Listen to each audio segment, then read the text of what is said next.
I do like a very low-key version of what you do, but people aren't as welcoming and they don't let me do as many tours. Yeah. Like the gold mines don't like take me around or anything. Yeah, that's a bummer. Yeah.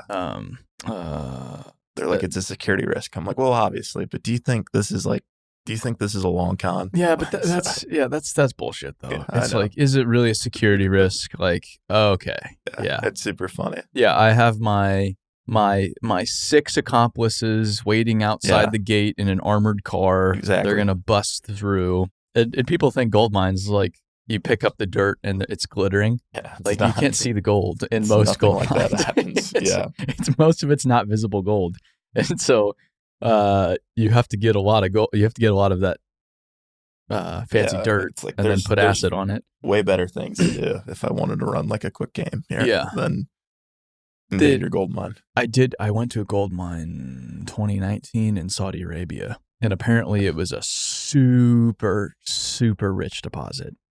Crazy rich deposit, and they had a lot of barbed wire around that whole entire mine. Then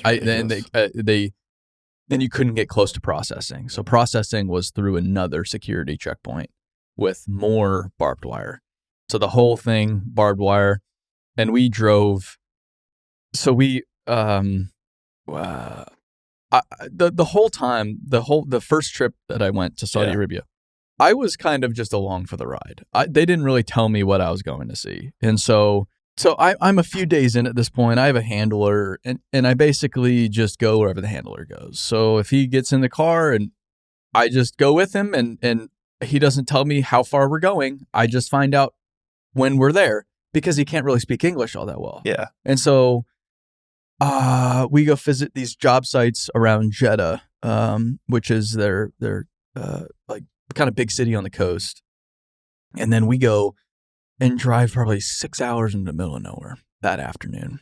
And a 6-hour drive is a long time driving when you don't know where you're going. You've got to know where you're going if you're in the car that long. Well, and you can't conversate with the guy you're with. Just out the window. You're just out there. Yeah. You just have the window, and it's not exactly fast changing scenery. It's kind of the same thing the whole time.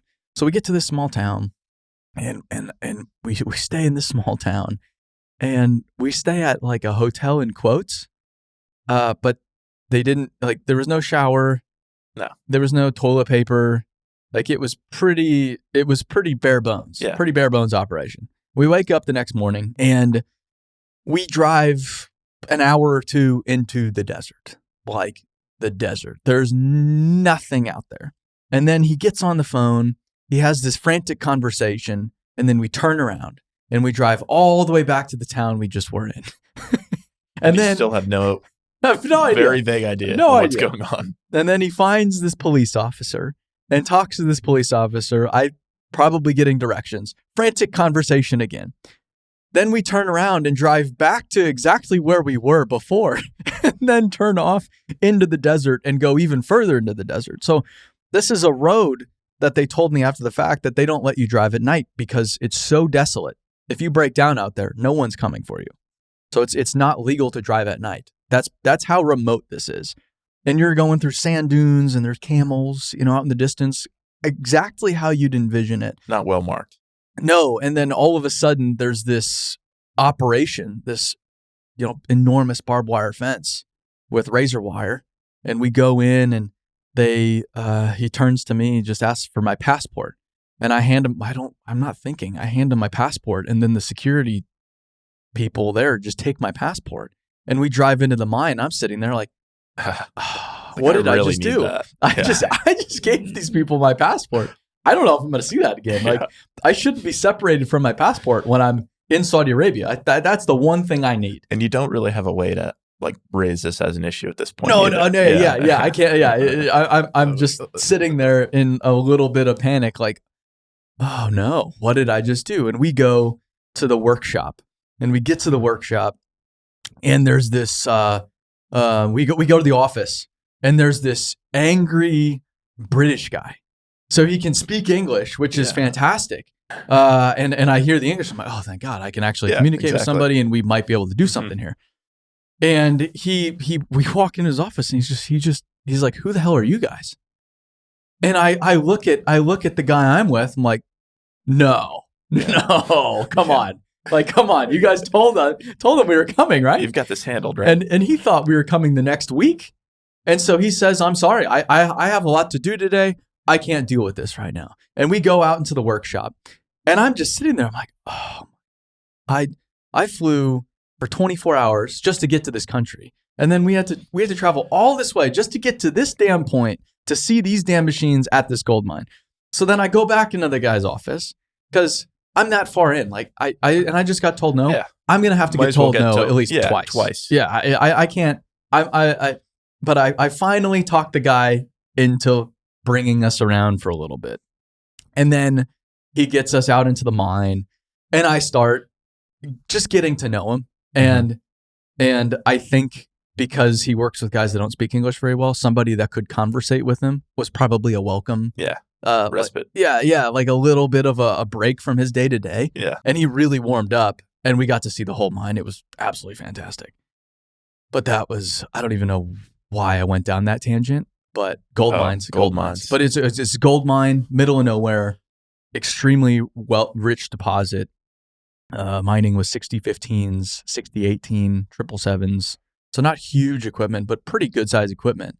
And the rock is so abrasive that they change out the buckets on the 6015s every 48 hours. So every 2 days, they're having to just swap buckets in and out. They had this whole work area with guys just welding on buckets because they're just nonstop switching buckets in and out. And the thing about a gold mine is you really don't want to, it's not a limited work week when you're pulling the world's most precious metal out of the ground. You want to keep that thing going the whole time. Yeah, so but they've got the turnaround nailed. They just swap the bucket and whack the pins out, swap it out, and you're good to go, I guess. Keep on rolling. And he said, I don't know if he was bullshitting me or not, but he said when it's like middle of summer and they're working at night, you can see the teeth glowing because the rock is that abrasive. And they're generating that much heat mining this stuff that the teeth are glowing. And if they have that kind of wear, I kind of believe it. Yeah. That's going to run through pretty quick. Yeah. But anyway, we're not here to talk about gold mine. Yeah. Well, I mean, a little bit. As much as you want. We're here to talk about black gold. Yeah. Like that. Yeah. Yeah. Black gold. It's like headlining. Gold work. Yeah. So. Yeah. The stuff that makes the world go round. Fuel. I think it's probably the most underappreciated resource in the dirt world. Yeah.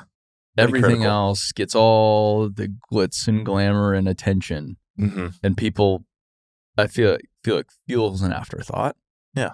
But it, especially after watching it over the past 2 years, can really make or break the profitability of a job. Yeah. If you don't get it right. Yeah. You think about it and wherever it ranks for a line item for everybody, you don't really have line items that fluctuate like 200 or 300% year to year. Yeah. And then can expose you and just eat into your profits, right? Because a lot of times you're bidding a job and it might be a year out, right? It's not starting.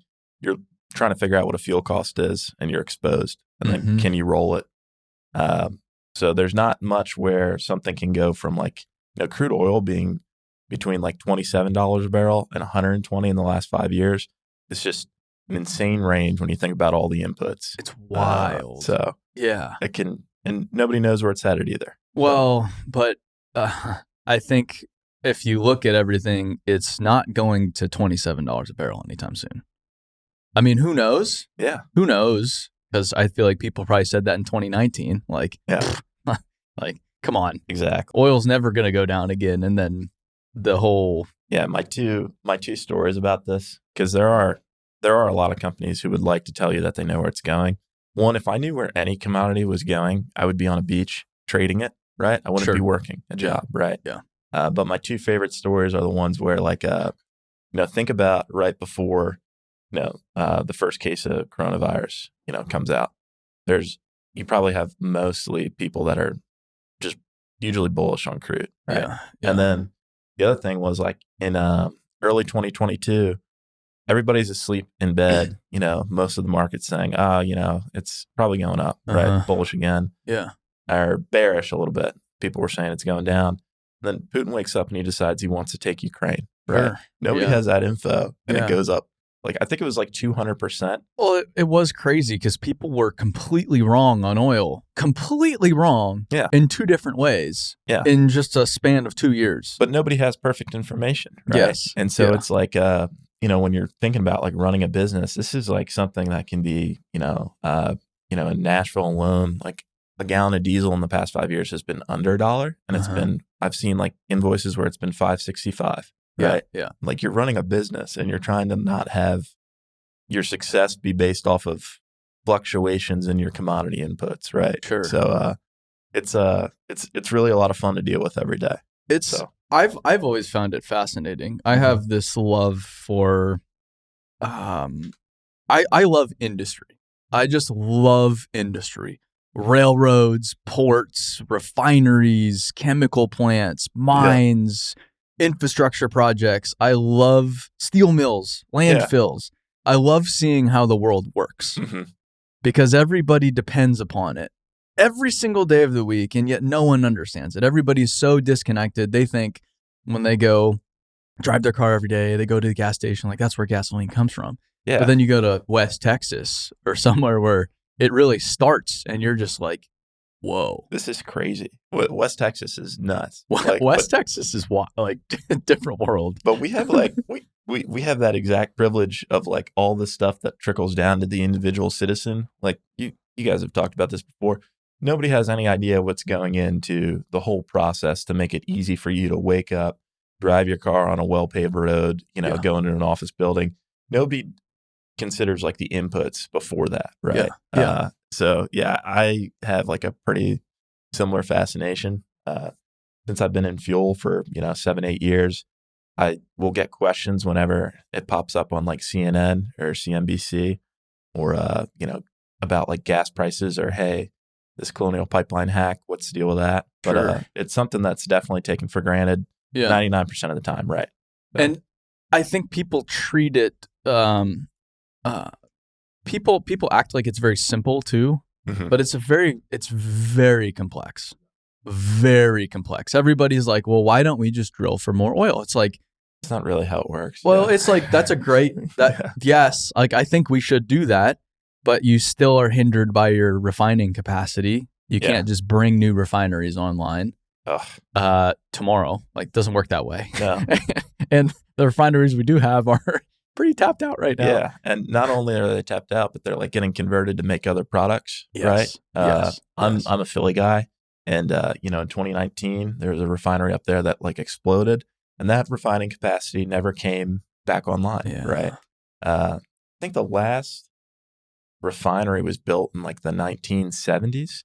And I don't think in today's state, you're going to be seeing like a bunch of new petroleum cracking refineries built, right? Well, that doesn't seem like a project that's getting approved. It's not getting approved one, but the irony is they can't finance it because of these ESG rules. Yeah. So even if it were to get approved by the federal government, which it won't, they couldn't finance the construction of it because it's probably a 10, 20, $30 billion project to go build a new refinery now. I mean, tens of billions of dollars. Yeah, there's not like a number. You can throw out a number with a B on it, and it's probably right. Yeah, right? and JP Morgan's going to be like, it's for fossil fuel? Yeah. No, sorry, we can't do that anymore. It just doesn't fit the guidelines. It's going to be interesting to see. Like, I think, from my perspective, I think obviously we're making a transition to like cleaner fuels over time, right? Like we've got RNG, we've got renewable diesel, got, people are looking at hydrogen, all this stuff.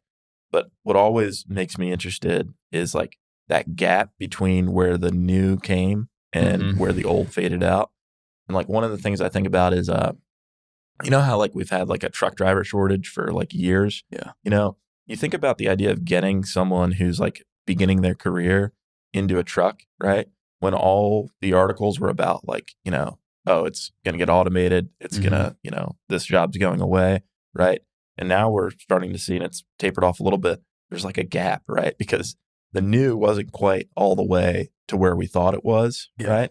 Yeah. And, the average age of a truck driver, like a Class 8 truck driver, is like 62 years old, something like that. And then not only that, but then they've only made it way more difficult to get a CDL and to maintain a CDL than ever before. on purpose, I think. But they haven't made it easier. But there's like, I mean, that's another thing when you're talking about like stuff that we take for granted, right? Like the food that's in your supermarket is not just like spawning on the shelves, right? Like there's supply chains behind like every little modern convenience that we as Americans have, right? And people need to be like more cognizant of it, because I do think there's like that big gap, potential where the next solution sounds really shiny and bright, but generally there's a pretty good reason why we came to this current state of operating that we're in, right? Yeah. So it's a balance. Well, and talking about supply chains, when it comes to fuel, we were looking, you can see a terminal outside of our window here. Yeah. There's a few of them down the river in Nashville. Not too many, but a few. I think I can count on my hand maybe how many there are just in this area. And so you don't think, like, when you see the truck at the gas station filling it up, even then you're like, oh yeah, that's how the gas gets to the gas station. It has to go by truck. But then how does that truck get filled with gasoline or diesel? Well, it gets filled up at a terminal. How does it get there? Well, here they bring it in by barge. All the way back, man. And then from there it's maybe another terminal or pipeline, refinery, wherever the hell it comes from. And then how does it get to the refinery? Well, these enormous pipeline networks that are not being built anymore either, because we can't build pipelines. Yeah. It's a step. It's if you look at like the actual refinery and pipeline map across, North America, it's like very, very interesting where like, Nashville's like a city of extreme like population growth. Yeah. Right. And it's not designed, all the infrastructure to feed Nashville, stuff like petroleum, products it needs, was built decades and decades ago. So you start having to have like, more like adjustable infrastructure like barge feds, right? And it's an in-between market. So, certain regions of the country, like Chicago has 3 refineries in Chicago. Yeah. If you're in Chicago, you're getting your product from there and you're good to go. Yeah. If you're in trying to think of a good, city, if you're in Richmond, Virginia, right? You're dependent on the fuel that you're fueling up your truck from is getting shipped up Colonial Pipeline that originates down, thousands of miles away. And it takes 7 or 8 days to get here to fill you up in your Wawa. Yeah. Right. Yeah. So it's just fun to like look at that map and see how like, I kind of think of it like an algebra problem where like we have all these demands for fuels, right?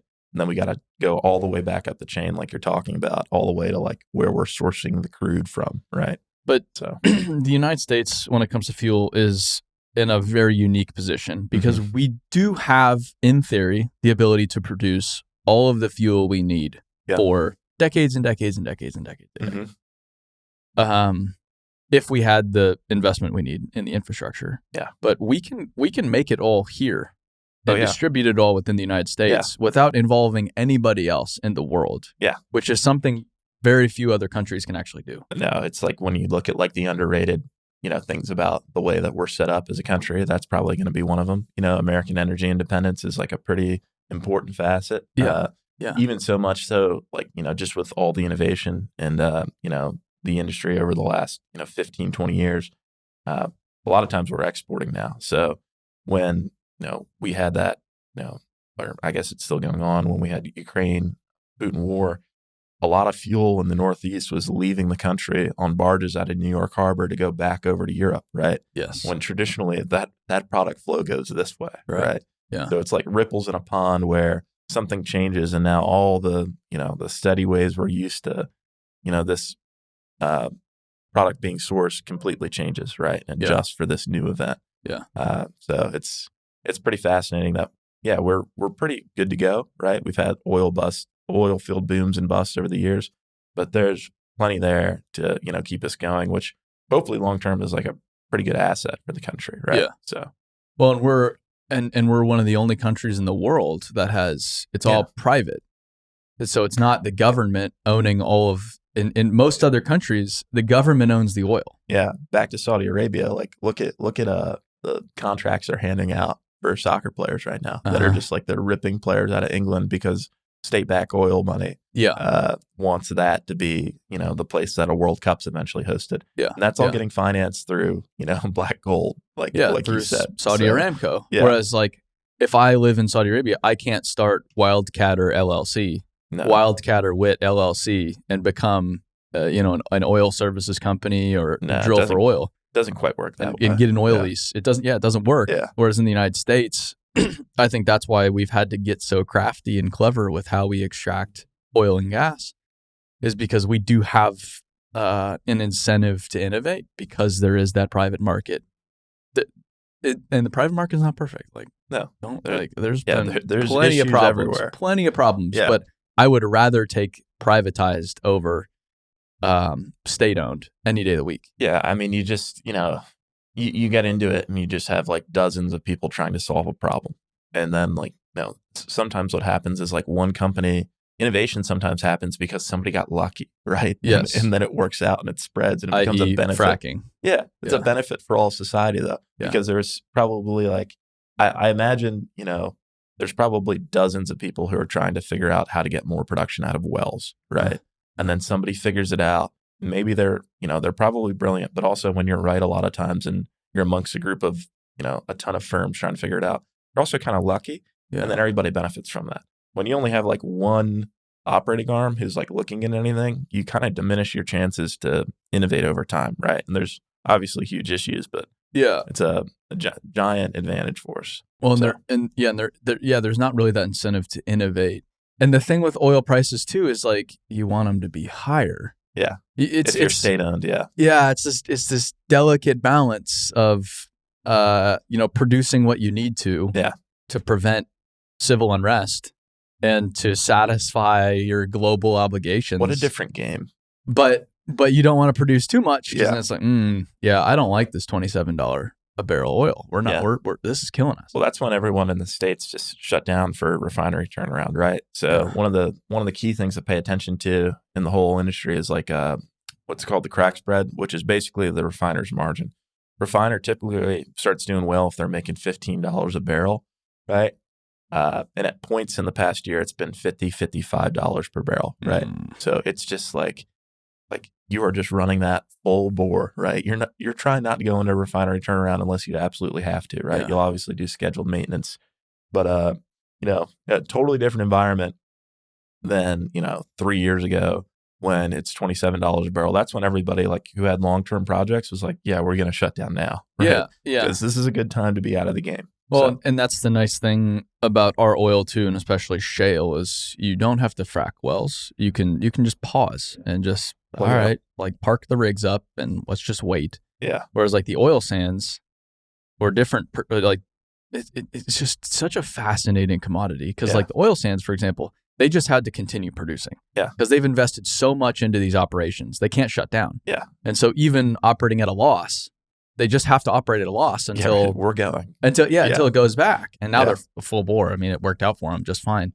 Yeah. But it's interesting. Even such a global commodity, Yeah. It's fascinating. There's some great books on it and like the origins of like oil trading, right? And like you can like read all about it and how like originally it was being figured out. Where like imagine that like the 40s or like the 50s when like we really started having like the first stages of like more global trade. Yeah. And there's literally guys who were like figuring out that they could go thousands of miles away, and then you find like what's becoming like the world's most valuable resource. Mm-hmm. And then your job is arranging like barges to take this stuff back to your other country, like establishing the international trade of oil is like one of the it like kind of like blows my mind because of where we are today and like how it's so instantaneous. We don't need whales anymore. Like, guys, we can stop hunting whales because we have this stuff that's oozing out of the mountains.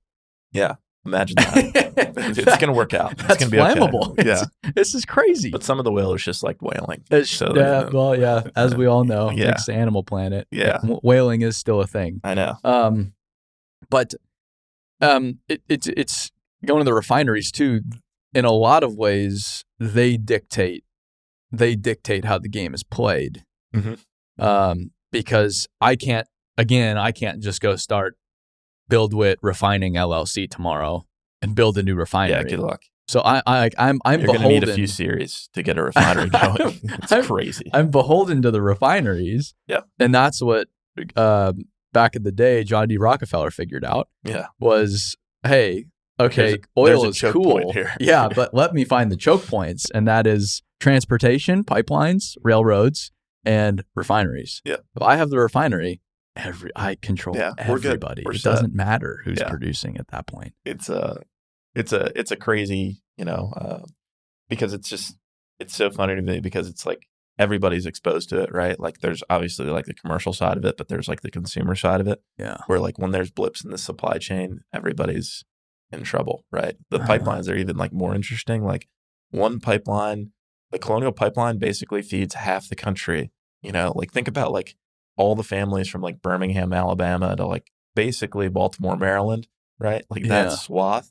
Like when they are going about their daily, tasks, they're probably doing it in a vehicle where the fuel came off Colonial Pipeline, right? So that one's been like hacked too. Did you see that? Were you chasing around filling your truck up a year ago?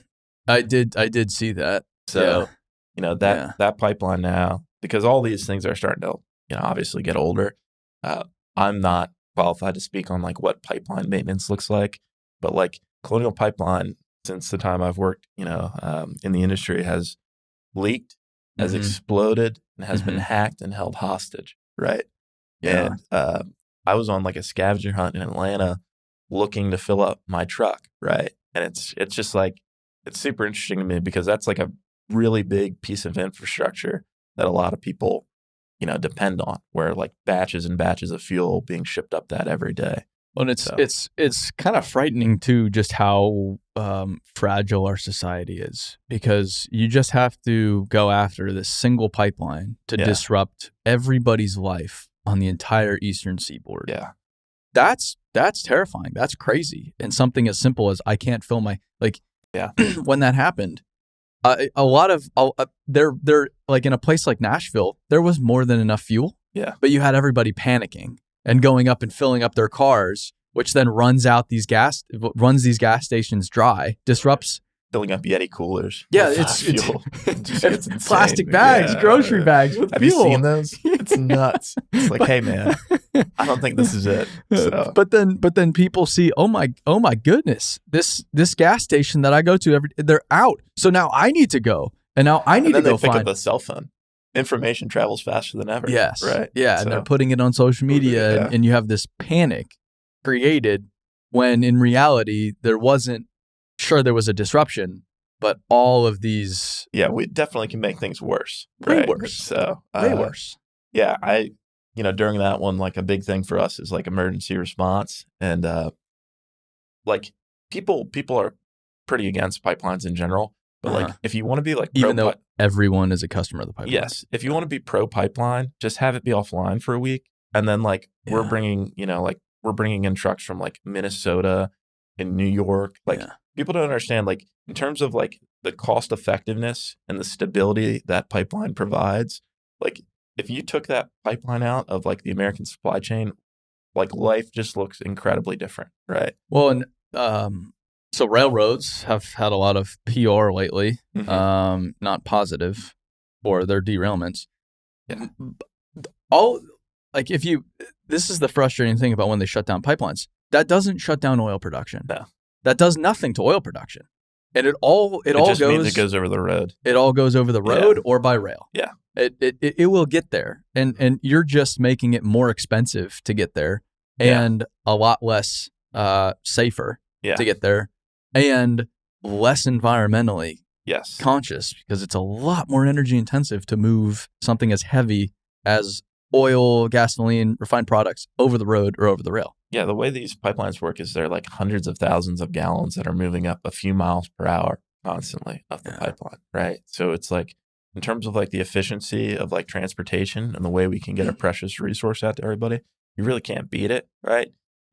Obviously, there's like, for every pipeline, there's like huge political implications, and like new stuff is always going to be like hard to get approved. But like, again, I think it's just going back to like people take for granted what it takes for you to be able to get in your car and go to the grocery store. Yeah. Right. Like there's a piece of infrastructure that you're probably not familiar with that you're relying on that's out there.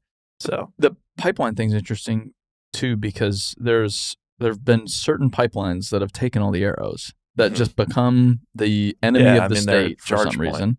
Like Keystone is it's a lightning probably rod. example number one, where when there's other pipeline projects going, and they're like, shut up.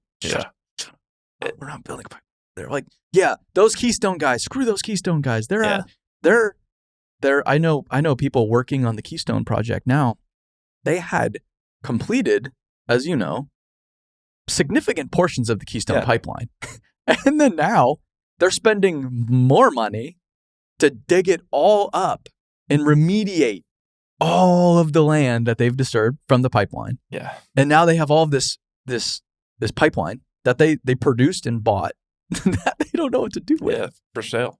For sale. Yeah. You can buy the Keystone pipeline right now. Oh, that is kind of interesting.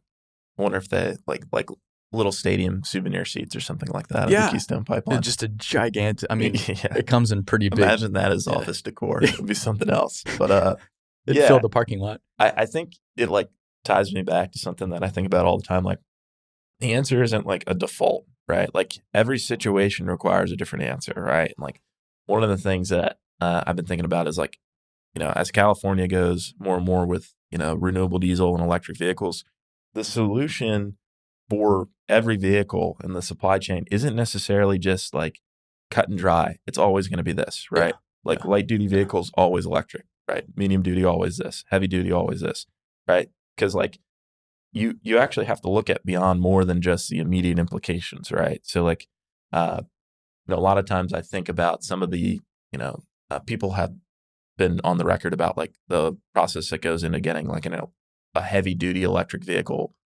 battery, right? That goes in like a giant heavy duty piece of equipment. Yeah. You're cutting the emissions down here, but what are we doing on the total, supply chain? Right? Yeah. That's the question. Well, and they call that carbon debt. Yeah. So like what's if we're going to look at this problem, right? Like what's the actual answer? And we can't come in with like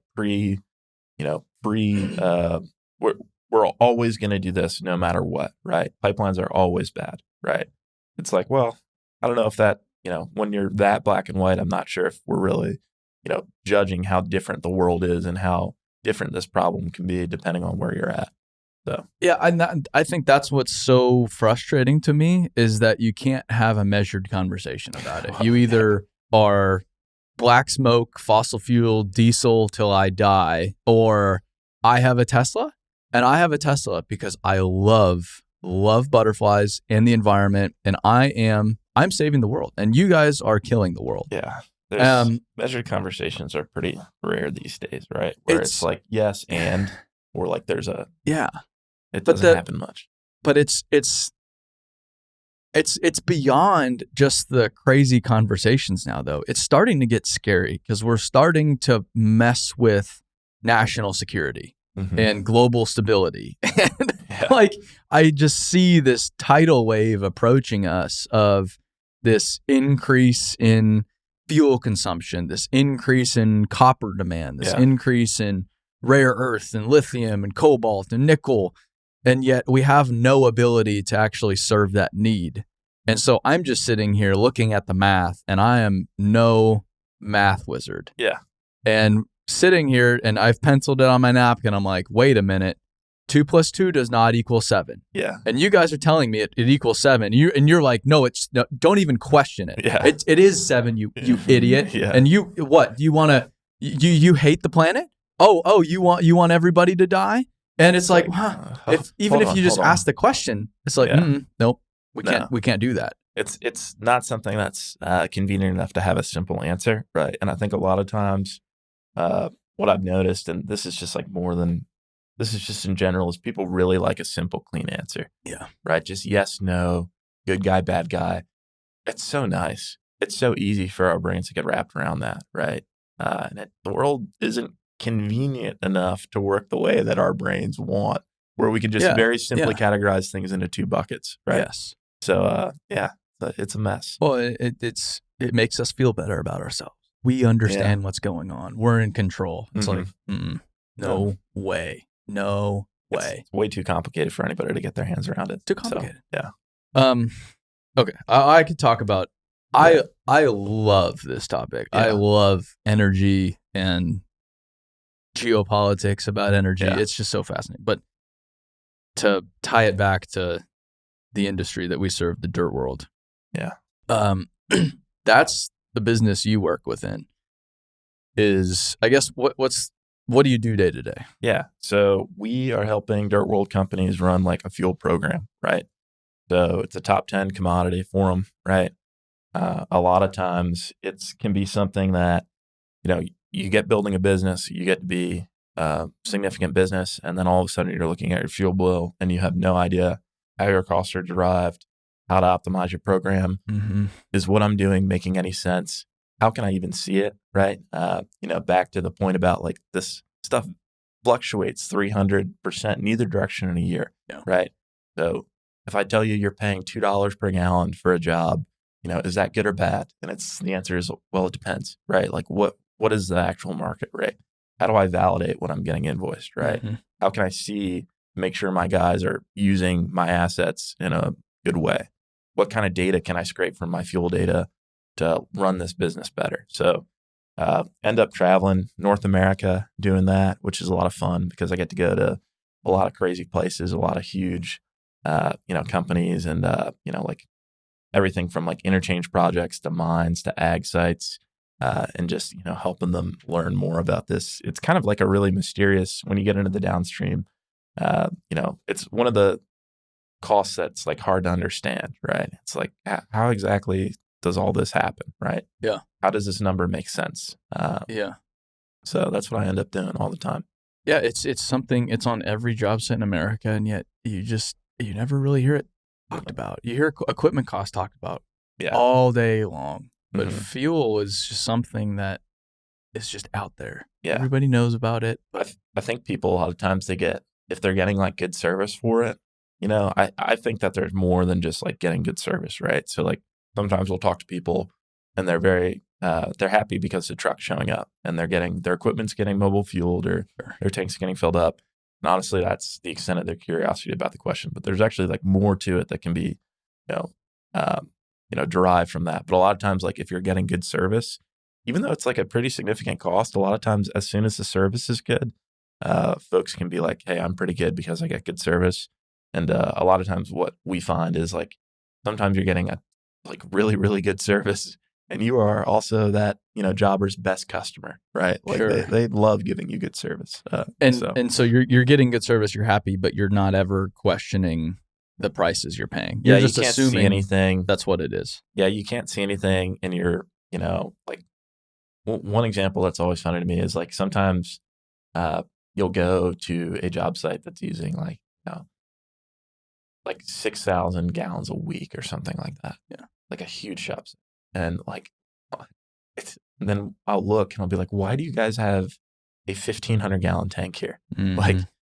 Like, what are we doing? Right. And they're like, well, that's just the tank that came. And it's like, well, if we up that, right, we're talking about like dimes per gallon of savings here, which ends up being like percentage points on this like job. Right. Sure. So ironically, you might be focused on all these other aspects, but there's a better way to run the business on something that you're taking for granted for service because, you're having someone come out 4 or 5 times a week and they really only need to be out there 1 time a week. Mm-hmm. And when you spread that cost out, it's not like, we're not talking about like, oh, it's a penny per gallon. We're talking about like, like dimes per gallon. Right. Yeah. Yeah. So it's funny to me because you're right. Like, we tend to focus on the things we're used to focusing on. Mm-hmm. Right. But, expanding that curiosity and relooking at things, solving different problems, right, can be like really valuable in terms of like actually generating like value for the industry. Well, and I guess fuel too, equipment's easier to manage, I think, for people because they can see it, they can feel it, they understand it. It's right there. Materials too, you see how much rock is in a stockpile, how much pipe is on the ground. You can see it, you can wrap your hands around it. But fuel, it's just this magic liquid, that it is in the tank over there. Yeah, and you can't really, you just assume that the price is the price. It's out of your hand. I have no control over that. So I'm going to focus on what I can control. And that's my equipment. That's my XYZ. Yeah. But fuel is it's just kind of, it is what it is. Yeah. So, but that's not the case. Not all the time. No. Not all the time. I mean, I again, just go back to like the example I think about all the time is like the bidding on a job 12 months out and you know it's going to be a pretty intensive fuel job, and you have no real ability to pass on that cost, right? If we have another situation where it goes from $60 a barrel to 120, right? A lot of times that goes like straight out of the bottom line for, you know, these companies, right? Yeah. Just like instant, because they're bidding with information today and they're totally unprotected down here, right? And there's ways to like protect yourself from that, obviously, with like understanding like what's your actual exposure, right? Like if you're cheering for the prices of fuel to go like up or down, you're exposed to it, right? So you don't generally, you want to have like some mechanism, whether it's a fuel surcharge or a, you know, fixed price program, where you're not like really concerned about which direction this thing is headed, because your profitability is locked in. It's going to be good either way. And I think that's a key point. Like if you're managing it, the price could be either way. Yeah. And you're limiting that exposure. Just see it. You know what I mean? Yeah. Like know where you're at. Because a lot of times it's something that you're getting. Another famous, you know, thing in like the heavy civil is like, hey, we're going to do a bid, right, for the fuel for this job site, right? And you bid a number, 2 other people bid a number. Congratulations, you win. Yeah. And then the job comes up 8 months later, and I never check to see if your bid worked out, right? Because why did I award you? Well, on that day, you said the lowest number, right, in terms of like an index differential or whatever. Sure. But then 8 months later, it's like I never actually looked at it, and people know that, right? So that's like another thing that the industry is famous for is like, you know, it's not the same where like a lot of the other costs, it's really easy to just do on a flat dollar amount, right? Or like, you know, something per yard, something per ton, and fuel's like harder because you can't actually have like if the job's coming months away, you can't just be like, what's your price per gallon? Well, I don't know, right? And so like checking that, having visibility into it, like actually auditing it, is like another like good way to run the business. Because in the end, like you're just trying to run this is like a big input cost. You're trying to run a better business. So, we're giving better outcomes to people, right? Well, and as a contractor, you should be making your money based on how well you can perform the work. Yeah. You shouldn't have to be a lottery ticket. Yeah, you shouldn't have to worry about a commodities market. Well, you're not a commodities trader. No. Or else just be a commodities trader. Yeah. Why put up with the headaches of building stuff? It's very like fortunate when and even when you're like actually locking in your price, we tell people that the same way, right? We're like, hey, like you probably don't know which direction this is going. We work in this every day and we don't know which direction this is going. And that's like a hard conversation to have sometimes because people really want to have like, uncertainty. It's the same thing with stock picking. People really want to know that I'm right about this. Because you're the professional. Yeah. Like, give me your money. I know what I'm doing. Yeah. Here. But like, again, what your actual business is, it's designed to make money off of performing this work really well. Right. And that's how we should succeed. Even if we're succeeding because, you know, we got a lucky break on, you know, fuel cost on this job and it went in the other direction. That doesn't really tell us more about how we, you know, measure out in the marketplace, does it? Sure. We just caught a lucky break. Well, and yeah, because you've been lucky once doesn't mean you're going to get lucky. It's going to go the other way. It'll go the other way. Yeah. Yeah. And you want to think you know what oil's going to do, but then, like you said, Ukraine comes about. Yeah. And all of a sudden, the global community says we're not buying Russian oil anymore. Yeah. Yeah. Just the problem is tell me exactly what's going on in every head of, you know, every world leader around the world in the next 2 weeks. MBS in Saudi Arabia. Well, if you can tell me exactly what China's plans are and, you know, you have perfect information, go for it. But I have no idea what anybody's thinking at any given time. Well, and even the United States government, who does know what people are thinking, doesn't know what people are thinking, because what happened with the Russian oil, it was the Chinese and the Indians were like, so we can get your oil now, and you'll give us a discount. This is fantastic. Yeah, through the back door. Rearranges. Come on down, man. Yeah. Like, we'll buy it all. And now they're switches things up. Yeah, right. Yeah. Ironically, Russia's doing very well financially right now. Yeah, because plenty of buyers for what they have to offer. It worked out. And then there's like the whole like the natural, element of it where it's like there's like storms that impact refineries all the time, right? Sure. Storms that impact everything. They're all conveniently on the Gulf Coast. Yeah, it's just like there's so much out there that's not true. So again, it gets back to like if we're in the business of it's the same thing. If we're in the business of performing this work well, right? Let's succeed or fail based off performing this work well, and let's make sure that we're not deceiving ourselves about how good of a business we're running because we're getting lucky on 3 or 4 different variable elements that went well in our direction this year, right? And that's particular. That probably happens all the time because fuel went in your direction. You're making more money on this job is great. Let's do this job again. Exactly. We're performing well when it's not all due to your performance, which is interesting. No, and I bet there's other inputs that are like that, where like it's like kind of a little bit more out of your control than you want to admit, but people obviously want to feel like what they're doing is entirely intentional, and the way it worked out was the way it was supposed to work out. But I just think like when we do that, we tell ourselves like a convenient narrative of, well, it went in my direction this time, and that's because I was right. Yeah. Right? And then when it's wrong, when it goes in the other direction, it's like, well, how am I supposed to know about that? Sure. So again, like we want to. Now I think about it, like think about companies who are looking at themselves, right? We want to know how good we are. Like any good company should want to know how we stack up, how our work actually performs, right?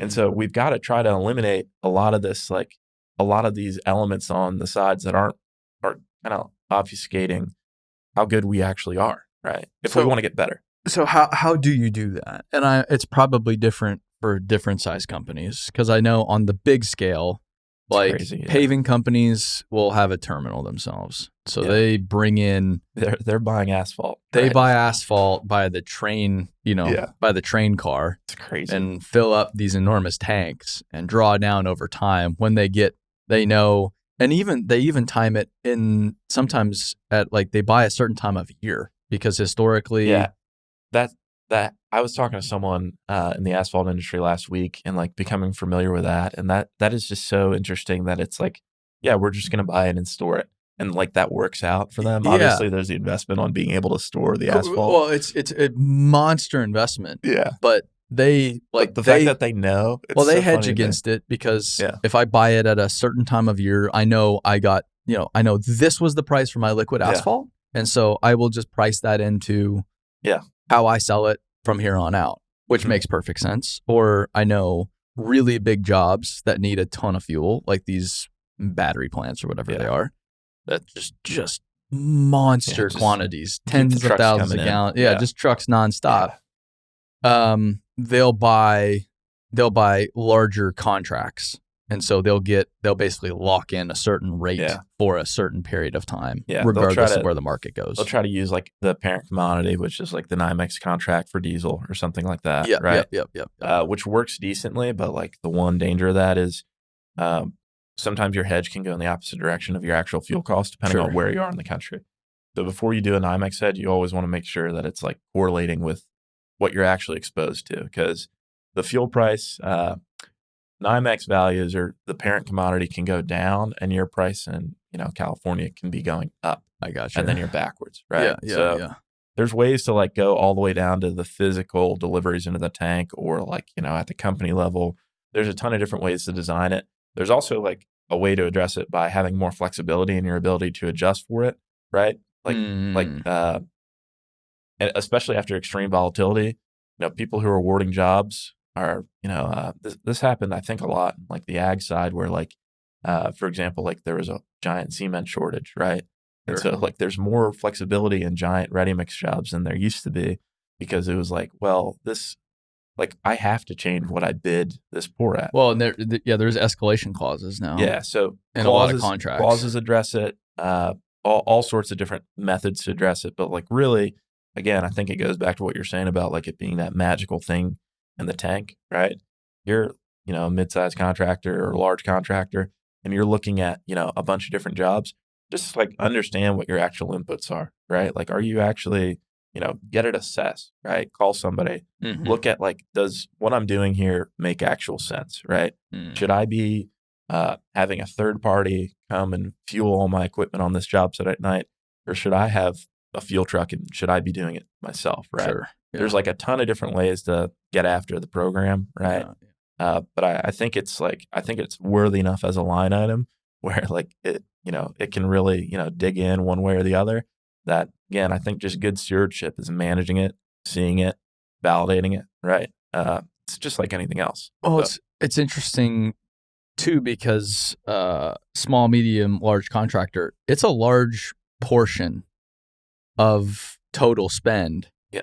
On a percentage basis. Yeah. It's a large percentage of spend, no matter what size contractor you are. Yeah. And so it scales up. It scales up. Yeah. Yeah. So I just think, again, I think there's big opportunity, but it just, takes addressing. It's such a, like you said, it's such a mystery, commodity, right? Like, we'll also find like another funny thing that we find a lot of times is I'll go and I'll do like an analysis for somebody and they've got like hundreds and hundreds of transactions at, F-150s at a Wawa or Sheetz, right? Like that's like rack the retail spreads. That's like 30, 40 cents, and then you've got guys on the job site just going in there. Sorry, I'm a Wawa guy, just like waiting on a shorty hoagie, right? Sure. Hanging out, not getting back and forth. Yeah. So there's like soft savings on that side where it's like, honestly, why don't we just put a 2,000 gallon gas tank or a 3,000 gallon gas tank out here? And then we don't have, we're not waiting for our guys, to go fill up the F-150s. Yeah. No Wawa policy. Yeah. Like, dude, Wawa gets you. You just get sucked right into that place every time. I love it. I was talking to Eric Jumper the other day, and I said there's just the gas station culture on the East Coast. Yeah. If you want to talk about superior. industry, man, I'm ready to talk about. I think about unbranded gas stations and the footprints of them a lot. From the food standpoint, from the, there's like lines in the sand, just like any other industry where it's like, hey, you don't cross into, my region. I don't cross into yours. Yeah. I think that's a fascinating industry to me. But you look at what Buc-ee's has done, which has worked extraordinarily well for them. They're exploding in the United States now. They're building all over the place. Square footage is just they've got unbelievable. Yeah, right? they've got some dollars behind them. Yeah. I mean, I wonder what the construction cost on one Buc-ee's. It's tens and tens and I feel tens. like you're the guy who could figure that out. I probably know somebody on the construction team that could probably help. But they rethought the model. Yeah. And it's worked really well for them. Really good service, really, really good bathrooms, really, really good food. It's not just a gas station, it's a whole experience. Yeah. But then you go into other gas stations, it's like, this is maybe where I'm going to die. I went in a gas station last night and they didn't have like a phone charger. And I was like, gosh, I was thinking like, come on now. They didn't have like one of the pink cheap ones? Yeah, just like I just want a little phone charger. I feel like in 2023, I feel like we should have this down, right? That's not how it works. No, it's the way it goes. But if you wanted any kind of soda or an energy drink, they had all of that in surplus. Exactly. That's a good product. So that's the real black gold right there. Well, and correct me if I'm wrong, but that's where they make a lot of their money. Yeah. I don't think the margins on gas are not that good. Yeah. So like basically a fuel retailer is fine with you fueling up, right? But they would love for you to come inside and get a car wash. Yeah, buy two hot dogs. Yeah, right? Hot dogs. There's like gas stations around the country that push the car wash so hard that you literally can't fuel up until you tell them like, no, I do not want a car wash. Oh, all the time. Which is so like it's so frustrating to me. I've talked to car wash guys. Yeah. That's why they sell gas is to get people to the car wash. Yeah. In a lot of ways, because that's where they make all their money. Like they're in the car wash business, but they have a gas station. That's so funny though, because I don't know what the blowback on that is, but it's like I'm trying to conduct a transaction with you. Yes. I'm trying to pay you my money. Yes. And you won't let me. Yes. Until I tell you whether or not I want to buy this ancillary service that is completely out of the way, and I'm very rarely going to walk. Like I'm not an anti-car wash guy, but like I think it's so funny that like that tells you everything you need to know, that it's like in fact the car wash is so valuable to us. Mm-hmm. We are going to make people, even after they swipe the credit card, they got to answer if they want a car wash or not. Yeah, we don't care how much friction there is in this transaction. We actually want more friction. It's nuts. Just come to our car wash, damn it. It's crazy. Yeah. I can't believe it. You sure you don't want your car wash? Are you sure? Are you really sure? Or now the car washes, we're going way into left field. Now the car washes, They're trying to figure out a way to bring it back. The modern car wash model now is subscription. We want you on our subscription. And so you go to the car wash. You just want your $8 car wash. You just want your car clean. Maybe you'll be back. Maybe not. You don't really care. But you have to tell the guy who's now a salesman who's taking your card, if you want it. Yeah, you want to sign up for our monthly special? All these roll-ups of industries, like the car wash, like that's nuts. And everything, that's another, now we're just getting into general frustrations. But this, software as a service companies with their subscription models, that bleeding into everything in life. Yes. I really, eventually we're going to be at a point where I really just miss paying someone money. They give me a gooder service. We depart, and there's no more interaction. Yeah. You don't get an email about it. Oh, but man, I mean, it started with all the loyalty programs, but now like anything that can be a subscription, I mean, it'll come to the dirt world eventually. Somebody will figure out a way to turn this into like some crazy subscription-based model. Who knows? There are dealers. I've talked to some companies that will replace their entire fleet every year. And they get a brand new fleet every single year. I'm struggling to work out how that even works out. And just pay whatever it is. And then they put it all into the rental fleet. And they only put a few thousand hours on every machine at most. And then they go flip it back. Brand new equipment every single season. Crazy. Every season. Now, they're not a huge company, but it's probably like 50 pieces. That's enough equipment. I think that's like a intriguing story too. I mean, you might have just opened Pandora's box. Well, that's a pretty intriguing idea for a lot of different people because it's all about the certainty of it, right? Like if I know it's coming back, and it doesn't break because it's brand new. It has the latest technology, so they can be more efficient. It's super attractive to young people. Yeah, I want to run a nice new brand new excavator. Are you kidding me? Yeah, and I get a new one all the time. Hell yeah, sign me works up. Better. It looks really good. You go to their job sites. There's no clapped out. And the math works out pretty well. You think? I'm assuming if they keep doing it, it's working out. They keep doing it, so it must work out. They've probably looked at the other options and thought, well, this is just the better way to do it. I'm not saying that's the go-to for everybody, but that blows my mind. A friend of mine runs a company called Bulk Equipment out of the Midwest. They're one of my favorite equipment companies. Mm-hmm. And what they've done for the steel mills is they basically just, hey, we supply you all the equipment, all the maintenance, we do everything. And so their business is based on just evening out the equipment and maintenance cost. So you know exactly what your equipment and maintenance cost is going to be for the next year. Let us handle it all. There's a lot of value in that. Yeah, they own the equipment. They have the technicians that work there nonstop. They pull the machines in and out of service. They have 100% uptime because if you have two 988 loaders and you only need one, or you only need one 988 loader, they're going to have two 988s so they can rotate them out. So you're getting 100% uptime on those critical tasks.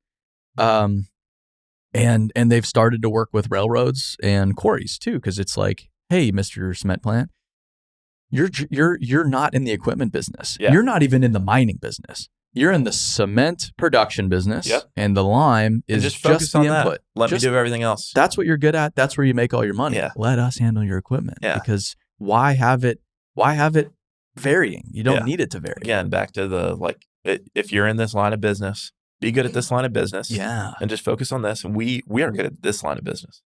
It makes a lot of sense. Your job must be kind of tricky though, because ego does play a role in some of this stuff. Yeah. I've been doing it this way for 37 years. Yeah. I know what I'm doing. And I have a great relationship with my friend Jeff, the fuel salesman. Yep. He has always been there. He has never steered me wrong. Yeah. I have nothing to talk to you about. Yeah. A lot of times that happens. Fortunately, a lot of times I don't end up, if someone has that adversarial of an attitude, we maybe aren't going to go visit them. But, a lot of times we're able to there's like the fuel procurement and there's that part of the value chain. And then there's the servicing of the sites. And we actually we're like pretty asset light. So we're utilizing like hundreds and hundreds of different distributors, right? Who are delivering on behalf of us as well. So it's like a mixed model. But a lot of times someone will say that and I'll be like, one of the funniest ones I ever had is I was selling to a large farm out in California. And they told me, I was very young. They told me if we call our provider on Christmas morning, they will be out here by noon before lunch is served. And for They were like, if you want to make this work, you have to make it work with them. Yeah. And so we essentially a lot of times have to utilize different, distribution partners like that. Sure. And so I like hearing that, right? Because I also want to know, like, if you for one, it's a huge mark of honor for those companies where like someone else is going to talk to them and they say things like that about you and your service level. Like, want to know that, right? And two, a lot of times they'll be delivering on behalf of us, right? Well, and the service provider doesn't necessarily want to be exposed to the swing in prices as well. No. And a lot of times there's just everything from like a accounts receivable perspective as well. Yeah. Then like it's kind of similar to the discussion we just had. If I'm a distributor, right, and I'm a fuel distributor, I want to make money off of running these trucks really efficiently and well and distributing well, right? Maybe I don't want to be, some do, some don't. Maybe I don't want to be making my money off where I'm buying in a particular market, right? Yeah. That's maybe not for me. So when you think about like some of the customers we work with, some can be like, a few states, some can be one state, some can be national. You start having to patch that together in terms of how you're going to service the needs of this particular customer with regional stakeholders, state stakeholders, site stakeholders, all across the country. And so it's a fun challenge. But the 37 years thing is, I think about that all the time because I think, you guys talk about this a bunch. Like just because you've done it one way doesn't mean that's the automatic answer, right? Mm-hmm. Forever. I'm always, I'm fine that you've done it that way for 37 years. Would you like to look at it again, right? Why or why not, right? And then the way we play is we're very like straight up and like transparent, which I think appeals to a lot of the customers that we're talking about, right? Mm-hmm. Fuel, because it's so mystical, if I can, or it's such a mystery, if I can take the mystery out of it, make it very clear what we're doing, how it works, how, your program operates. And that's my best chance to build a relationship with whoever I'm talking to. Yeah. If they feel like I've got like, some Houdini trick behind the curtain, nothing's going to work, right? Sure. Like there's going to have to be like a major issue with their current provider to have a chance. But the more transparency you can bring, the more honest you are. I think that's how you actually build relationships because then they can, like everything is built off trust. If you're going to make that decision as a general contractor to redo a program like this, it's as crucial to like getting your jobs done, right? You're not going to do that without a ton of trust in the new solution, right? And so that's just the way we have to operate is you have to be extremely transparent, willing to share anything, right? So that you build those relationships so that this is a big decision for these companies, right? Like jobs or mines or, ag sites, if they don't have fuel, they're not running, right? That's the oxygen. Yeah, that's not good, right? Mm-hmm. Just at the base level. So it's a pretty heavy decision. And that's why there's some hesitancy in general to look at it. But the way you combat that is you're just actually trying to find if there's value here. And if there isn't, good, right? You're running your business. I'm running this business. I'm trying to find if I can find value for you, but you're ultimately responsible for the stewardship of this organization, right? And so if I can't provide value, I wouldn't expect you to, come be one of our customers. Right? Yeah. So, and even you just saying, it really fluctuates, huh? Yeah. Like you don't know what it's going to do you? No, like I don't either. Like that's disarming. Yeah. Like, oh, okay. So you're not trying to pull the wool over my eyes here. Not everybody will do that, right? Like I think that's just a core value that we have, and it's just like don't say you can do something you can't, right? Well, it's just a way that people should work, right? That's like if you look at Vanguard versus the entire rest of the financial management industry. Yeah, you have all these funds saying we know better than you. We have a magic juice that you don't have. But Vanguard was like, nope, you can't time the market. You can't on average, pick winners. Maybe a very few select people have been able to do it for Survivorship bias. 25 years, but 99% can't do it. So we're not going to do it. We're just going to buy everything. Yep. It's worked out okay. You're gonna be hanging out. It's gonna be good. That success story, all the graphics are always like changed for like the years that they're examining, right? You'll notice that like some of those graphs that get put out, we're really going after. We're in a totally different industry. They'll have like the weirdest time horizons, right? It'll be like the last 6 years, the last 7 years. Yeah. It's like, why are you doing? Yeah. What happened 8 years ago? Yeah. Why are you doing a 7-year graph? Well, I've never ever heard of that. NASA, I was looking at their latest temperature graph. They chose, it was like it's X amount of degrees warmer than the years 1950 to 1980. Yeah. And I'm just like, it's wait a minute. Yeah. Wait a minute. I have like, why those 30 I think there's years? like a hashtag for that, and it's called like fun with arbitrary cutoffs or something. And it's just like always like, wait a second. And like, even like watching NFL games, they'll do that same thing. And it's like, wait a second, why? And you read like the note on the stat under the bar. Yeah. It's like, wow, we are really slicing and dicing here to get to a salient point. But fun Vanguard fact, he actually came and Jack Bogle, he taught at my high school for a year in the Philadelphia area. So really? Yeah, Vanguard's on the main line in Philadelphia. And he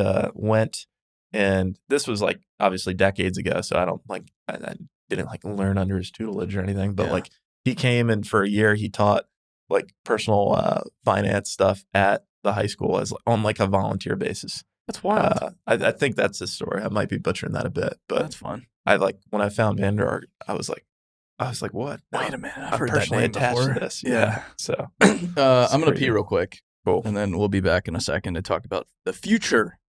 Yeah, I did want to talk about the future. Oh, yeah. The future. What is that from? SpongeBob? Everything's ultimately from the SpongeBob or The Simpsons or South Park. It all traces back to those three. Yeah. Some cartoon. Yeah. So future state, we're all going to be driving electric cars, and we're not going to need diesel fuel or fossil fuel ever again, right? That's like 2024. Next year. I don't know.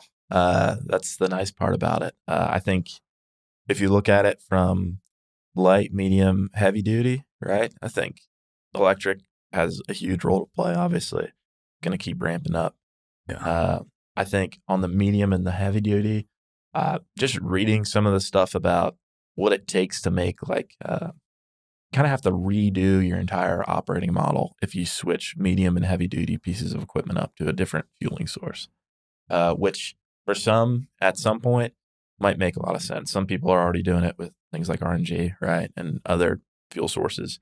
I would just say like when you think about like massive equipment, it's really hard to make it work on the electric side, probably. One thing that's super interesting, and I don't know if you hit California on a road trip that's coming out, is California in the next couple of weeks is deciding whether all off-road equipment needs to be using renewable diesel by 2024. Wow. Yeah, which is pretty cool. Like, it's a crazy, that could get like very interesting. I'm sure there's going to be, it's a California Resource Board. And they have like a public Q&A that you can see on their website. So you can see them respond to every individual comment. And basically like the tone is, this is going to get approved and we're going to make it painful if you need an exemption to get everybody on renewable diesel for off-road equipment. So like when you start thinking about like, it's like 90 days away. What is renewable diesel? So renewable diesel is, people confuse it with biodiesel. It's not quite the same thing. Same feedstocks, hydro treated. So it's a drop in and go replacement for traditional petroleum diesel. You might get like a little bit of a difference on some of your like cold flow properties, which is like, whether the fuel gels up. But more or less, it's going to be a drop in and go with up to 85% reduction in emissions, right? So, recently in the States, we've seen a bunch of refineries on, in California. More plants are coming on along the Gulf Coast. I think there's some in like Wyoming as well that are converting from making traditional petroleum diesel to making renewable diesel. Now, when you do that, what's funny is you make about a tenth as much renewable diesel as you used to make traditional petroleum diesel. Go figure. Yeah, it's a West Coast thing right now where California's kind of legislated it into existence. Oregon and Washington are following. It's being kicked around in other jurisdictions across the nation. What's the difference? So drop in and go. So but what makes it renewable? So it's hydrotreated with different feedstocks. So it can be anything from soybeans to cooking oils to look at every list that you see for biodiesel feedstocks.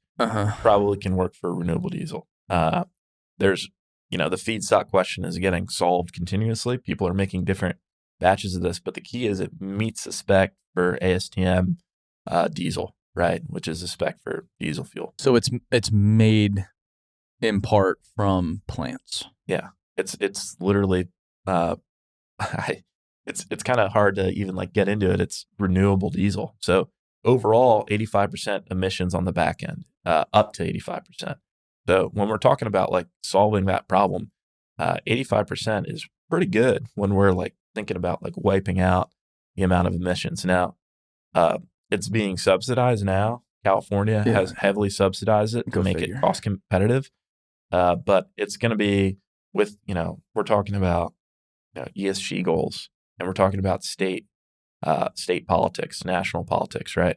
There's also some companies that are, who have put out really strong ESG goals who are moving to it even at the cost increase, right? And so I think that's another one of those things where it's going to be fun in the next few years to see. I think there's a scenario, I couldn't say that I'm for sure about this, where you might have 17 states that have legislated or subsidized or given a credit for renewable diesel. And you've got 30 who are still on petroleum diesel. So you have a patchwork depending on where you're going. But if you go to a truck stop in California today, you're getting renewable diesel, right? This isn't the same thing as a lot of people in the industry are probably really hesitant about any of this because there was especially industry veterans, because there was issues with the biodiesel, and biodiesel historically has, gotten everybody really flustered because I think Minnesota in 2004 did a mandate before it was spec'd. Well, and it was kind of a flash in the pan. It was this huge promise that's we're going to change the world with biodiesel, and now you can't find it. No, renewable diesel has surpassed it in California, and I think it's going to be interesting because that's for California companies, which is California's kind of a giant economy.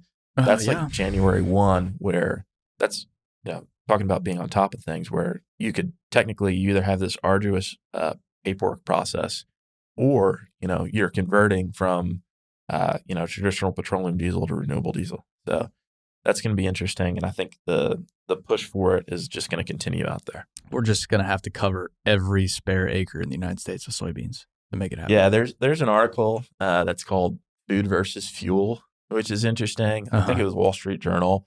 I don't think it's actually that big of a threat. I don't think that's a real problem we're facing. But it is funny that Iowa, there's other regions of the country that have biodiesel mandates, right? So I think Iowa just upped their subsidy on and stuff up to B30, right? Which is biodiesel 30%, traditional diesel 70%, and that's tied into the ag industry out there, right? Well, you go to a state like Iowa, it's covered. Yeah, the entirety of the state is corn and soybeans. Yeah, and so there's an incentive to get that get the demand going, right? Yeah. So when ethanol started, getting introduced, that was a huge boon for Iowa, which gets so funny because I was one of the first ones with the presidential primary. Sure. Right? Yeah. And so it was a death knell to be against. It's a death knell to be against for a serious presidential contender.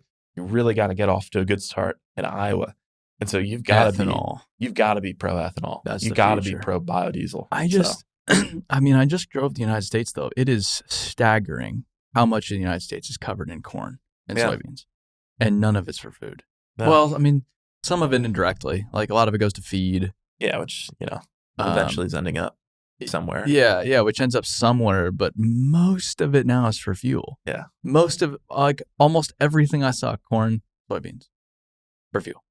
Something else. I really don't have up-to-date data on that, but I'm not gonna disbelieve you. It's just kind of crazy. Anecdotal data. I mean, like, yeah, the entirety of That's where North we can go. Dakota, Minnesota, Wisconsin, Iowa, America's breadbasket.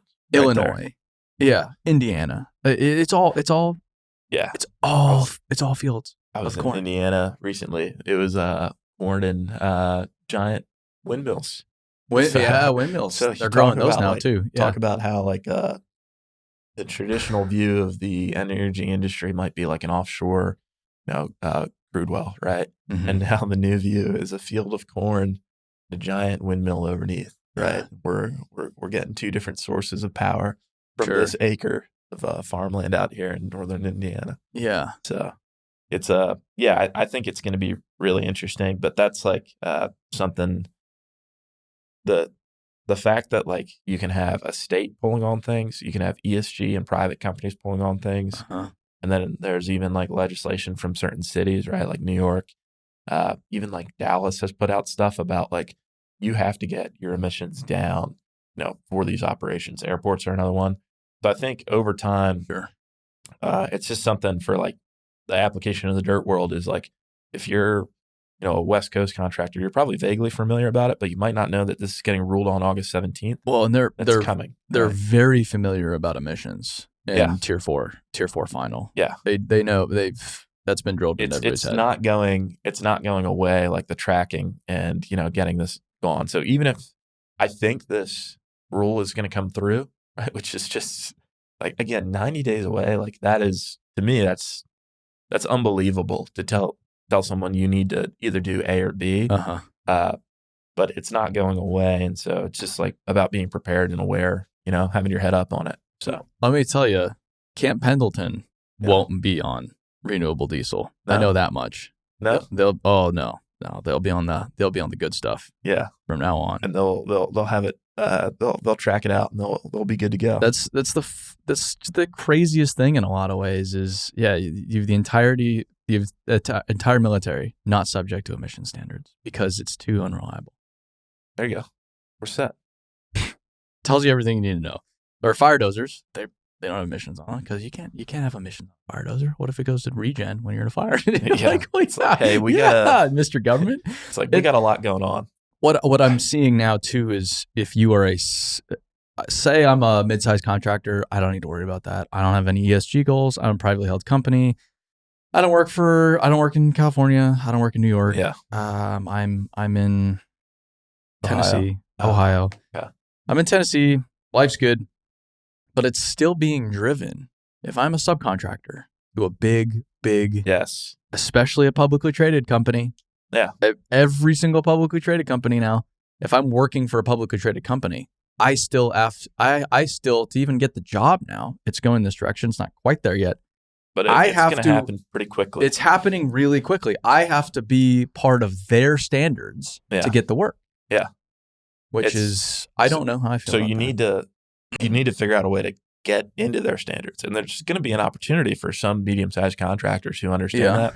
You could even turn that into like proactively going and helping, right? Because some of these companies with the goals, right, and all the projects they want to do, right, and all the work, any way that they can get, any receipts they can show to show progress towards these ESG goals, it's starting to become like really valuable. So that's going to be, I think like some of the like the DOT jobs, I imagine eventually are going to be asking more stuff about like renewable asphalt. Yeah, I've seen it all over. Well, it's just like there's renewable concrete as well, and it's just like, hey, what's this costing me in terms of emissions?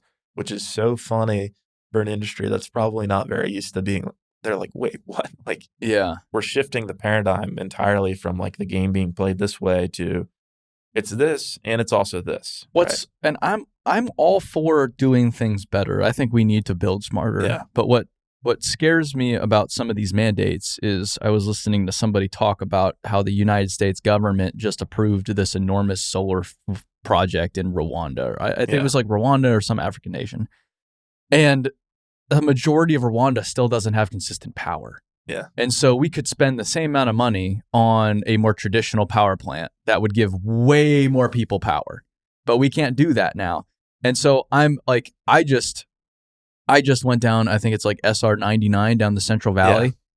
Yeah. It's a terrible road. Yeah. A terrible road. Terrible. And then you have the high-speed rail unfinished right next door, billions and billions of dollars. It's like, I'm all for investing and doing things better. Yeah. But where's the line between dabbling with things that are a better way to do it, but also making sure we can fulfill basic demands, basic needs? It's basically like, that would really frustrate me too, is like, okay, why are we separating all this stuff, right? And it's because we're kind of part of the reason things sometimes work here is because we're so divided. But it's like, you have this in this bucket, right? Like you have, your high-speed rail over here, and SR 90 is right here. 99 needs this right here, and you won't address the two because they're in different boxes, right? And we're not looking at it very hard to look at it from a holistic, what's best for, the citizen, the person, the state, right? Yeah. But yeah, some of the pet projects are interesting. The way you like account for things and what's okay here, what's not okay there. I just think it's going to be, I just think it's one of those things that as confusing as it can be, it's just like it's coming, right? Sure. It's just here it comes, and we've got to be, prepared as we can for, this is kind of stuff that occasionally can make it fun because it's like, wow, it's changing. It's another way to win. For a contractor, there's another way to approach some of these jobs that gets you out of, 3 bids in a cloud of dust, hopefully, right? Well, different value add. I was talking to a California contractor a few months ago, and a lot of people look at the California standards like, why would anybody want to be a contractor in California? And I'm in that camp. I look at them like, that is so ridiculous. I don't know how you guys do it. Yeah. That would be 50th. I'd probably go be a contractor in New York before I'd go be a contractor in California. Wow. Yeah, which is saying a lot. That's a statement. And but his point was, well, it's a competitive advantage because if we just go with where things are going, for better, for worse, that keeps everybody else out. Yeah. Like it's kind of a moat around our business. It's like, that actually makes a lot of sense. That's it. It's like, hey, we're actually already in this water and we're used to it and we're able to adjust to it. And then if you think about like someone who's trying to like expand into that market, right? Like you said, it's 50th out of 50. Uh-huh. You're not going to have a lot of new entrants, right? So theoretically, you have people who we've learned how to be successful in this market. We don't think people are coming in. So we're actually liking it. We're going to hang out here, right?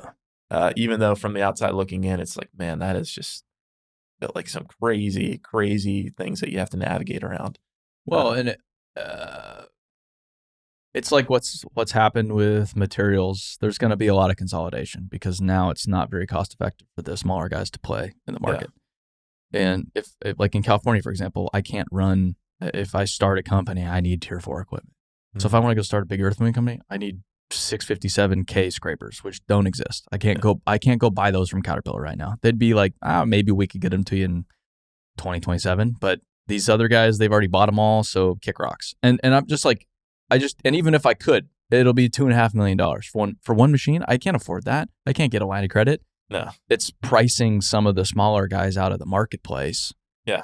In favor of the bigger guys because they do have the money and wiggle room. Yeah, they've got the bandwidth to stand in there and stay in the stream. Yeah, right? Like, okay, so. Yeah, the renewable diesel thing, not a big deal. We can just absorb the additional cost even as they're figuring out the subsidies and how's that works. Like, we can just play ball. It's not that big of a deal. Yeah, big legislative changes do generally disproportionately impact smaller companies, mm-hmm. right? Because it's just like, great, we're running this shop and we don't have the organizational infrastructure to deal with this or the balance sheet, right? Uh-huh. So,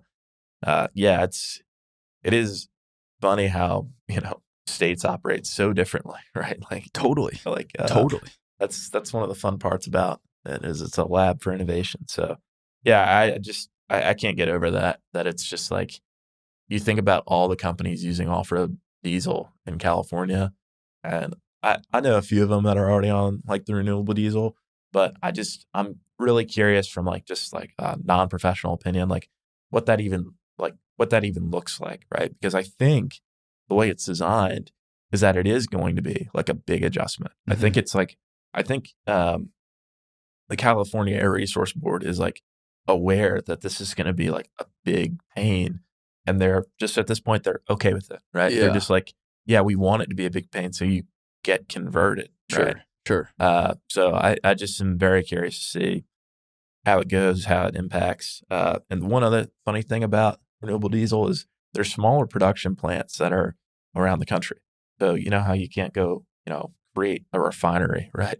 There's smaller renewable diesel plants that are putting out a small amount of the stuff a day. So it's not, it's different from the giant hub and then the giant pipeline infrastructure. It's much more agile, kind of fractured on that side. And so if this stuff spreads, obviously I would imagine that smaller sites eventually consolidate, right? But like for a while there, it gets really, really entrepreneurial where you have smaller RD plants scattered, doing all sorts of different things, just meeting the spec. And it's not as much, there are large facilities for it, but it's not as much of this giant nest of refineries who are shipping up this giant pipeline. It's much more of a fractured supply chain. Well, that's what happened with steel in a lot of ways in the United States. There's just these mini mills now. Yeah. So it's not the massive mills on the Great Lakes that were, Pittsburgh, Chicago, and it's all these little mills in Alabama and Georgia and Texas. Yeah. So. And these little in quotes. Yeah. They're still some of the biggest development projects around. Any speculation on size is always in quotes, right? It's always relative. Yeah. So, yeah. You said entrepreneurial renewable diesel refineries, like that's in quotes. Like, I'm not starting a renewable diesel refinery tomorrow. Yeah. Everything is, in quotes. Be clear. Yeah. So, the whole podcast is in quotes. Exactly. So no, I love this topic. I love it. I have opinions that are probably wrong, but I love talking about it. Yeah. And I think the one thing that people can glean from this conversation is ask questions about your fuel. Yeah. Where it's coming from, what you're paying, how you're going about it. Yeah. Because there could be an opportunity there. Yeah. Just like in summary, like the same curiosity that you execute on materials, right? On labor or on solving all the different problems. Don't overlook this line item because it fluctuates a ton and it's going to impact your business, right? Run your business and be good at your business for the core value prop of why you run the business, right? So look into it. Don't assume, don't overlook it. And I think there's value to be gleaned there for a lot of different companies out there. So, fantastic. Yeah. Okay. All right. Well, I appreciate you coming by. Yeah, of course. Blast.